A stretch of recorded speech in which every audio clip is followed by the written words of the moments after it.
नमस्कार मु देवेंद्र हंस स्वामी विवेकानंद युवा संघ नागपड़ा। आजिकार कवितार शीर्षक ହେଉଛି प्रेमिकार स्मृति।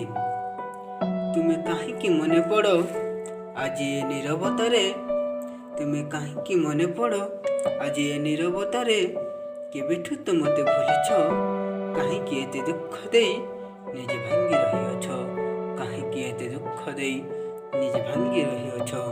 हजि जाइछि आजि सपनरे मु, हजि जाइछि आजि सपनरे मु, साथी मोर दुखर मन, एते दुखरे मु लिभि जाइछि, उठिबार नाही आउ चिन्ह बन्न, उठिबार नाही आउ चिन्ह बन्न।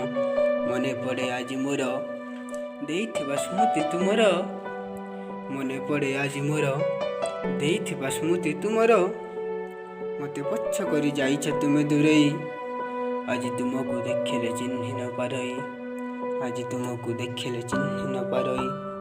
जेते आशा करिथिली पानी रे होइछि सबु धोई, जेते आशा करिथिली पानी रे होइछि सबु धोई, मु भी पारुनी भाबी तते छाड़ी जी पारिबी कि नाही, तते छाड़ी जी पारिबी कि नाही।